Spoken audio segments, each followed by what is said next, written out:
back of the net. Good day, it's back of the net.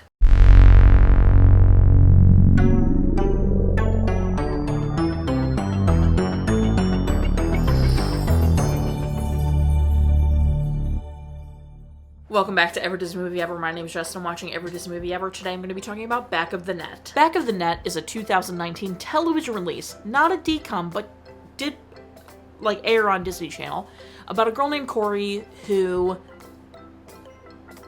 ends up with the wrong academy and has to cut it with soccer players. It is directed by Louise, Alston, cinematography by Emilio Abbonizio, editing by Charlotte Cutting, the most appropriate name for an editor I've ever heard, music by Angela Little, and it's written by Casie, Tabanou, and Spuck. The film stars Sofia Wylie as Corey, Trae Robin as Oliver, Tiarnie Coupland as Edie, Gemma Chua-Tran as Jasmine, Yasmin Honeychurch as Adele, and Ashleigh Ross as Charlotte. I'm really sorry for this, but it was filmed in Wollongong and Kiama.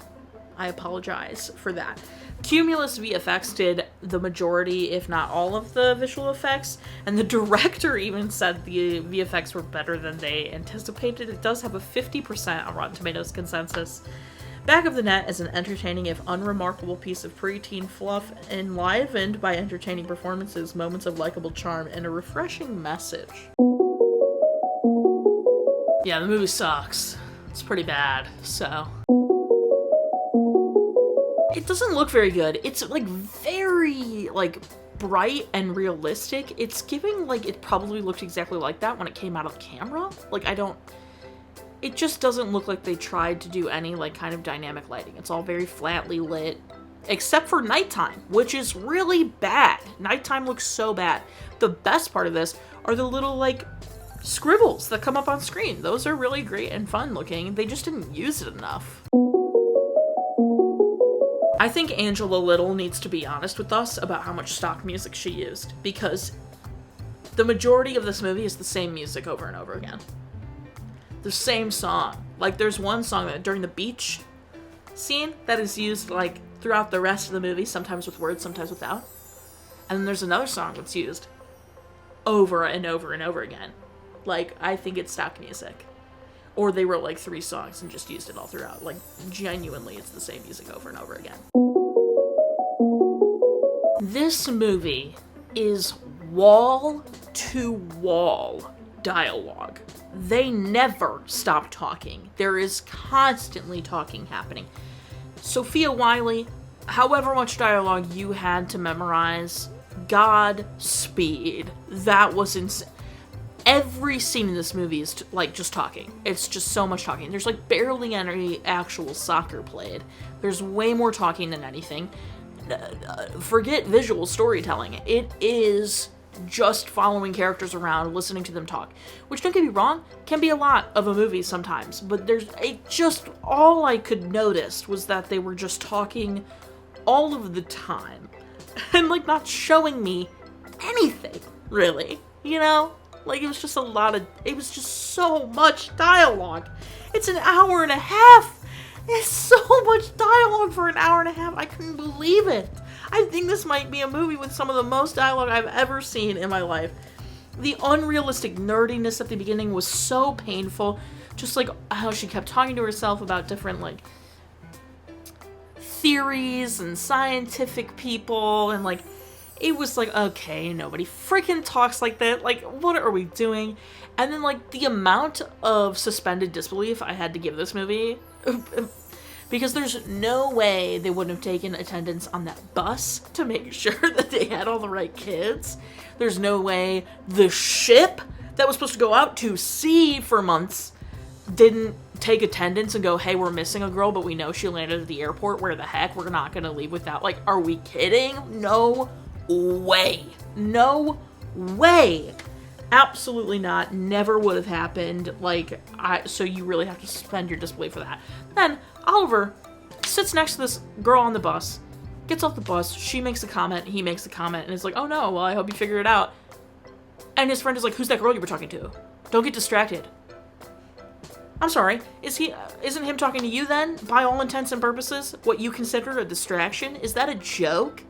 Like, absolutely bananas. And then she gets to her room where she's gonna have 3 roommates for the summer, and they are like hugging her right away. And they're like taking her bag and unpacking it for her. No! I don't know you people. Don't touch my things.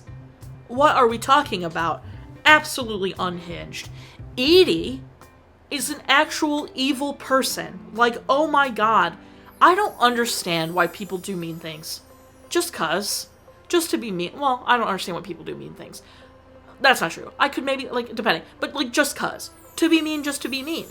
Like, I don't understand it. Out of nowhere. Like, what is wrong with you? Like, were you not raised to be a decent human being? I don't understand. Were you not raised to care about other people? And their feelings and their emotions and what they might be going through? I genuinely don't understand. It's, oh my god. And then Louise and Edie both felt kind of dismissive of Oliver's family struggles. And were like so upset that he might be getting distracted, but then them saying that was an issue. The biggest compliment I can give this movie. Literally, I go, you know, I don't understand why she's still talking to Oliver. If Oliver is, like, fine being friends with Edie and condoning that behavior, I'd be like, I want nothing to do with you. The next scene was Corey calling Oliver out for being friends with Edie because she is mean. And he was like, you just don't know her, like, blah, blah, blah. And it's like, no, then fine. Bye. Don't condone that behavior. Are you freaking kidding? And then in the next scene, she says, you're just like her, but worse because you pretend to be nice, but you aren't. That's the biggest compliment I can give this movie, is that they subverted that expectation.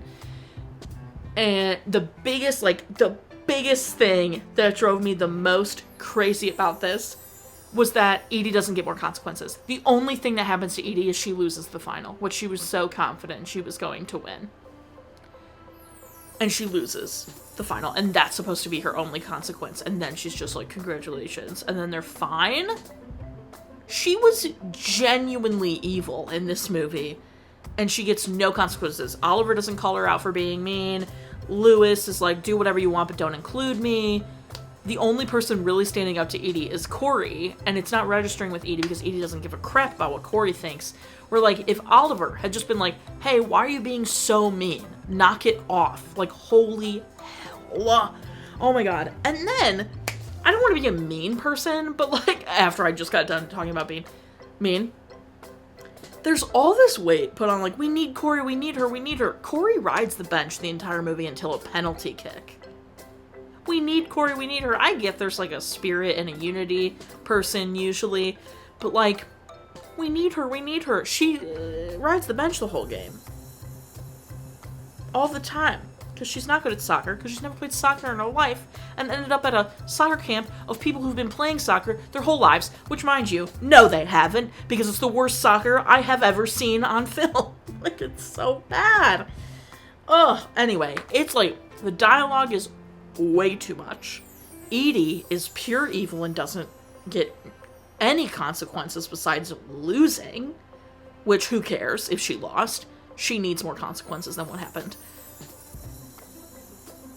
It's so bad. It's so bad. My favorite part is when Corey called Oliver out for being friends with Edie. That, like, surprised me. I genuinely thought they were going to follow the traditional, like, I don't care that he's friends with her, I want to be with him, blah, blah, blah. When it's like the company you keep is a testament to who you are. Least favorite part, the rest of it. It's so bad. Recommend? No. Don't watch it. Watch again. No, please don't make me do that. That's going to be everything for me. My final rating for this is 3 soccer balls out of 10. Our total movie count is... Parental and cry count are still the same. If you want to keep up with the movie, I want you to follow me on all socials and check out my website, okay? My website's really cool. You owe me for having me watch this, okay? What else? Join Patreon. Got a tier starting at just $1. We get every video a week early. Tiers over that, daily trivia, monthly postcards, bonus content, your name in the description of every video, etc. Go check it out. Buy merch. Merch is great, merch is grand. Please, okay? Until next time, comment, like, subscribe, and I'm not in charge of your life. You are, so do you, and don't be Edie. Like, at all. Doesn't learn a lesson at all. She just, congrats, because you're good at soccer now. So terrible.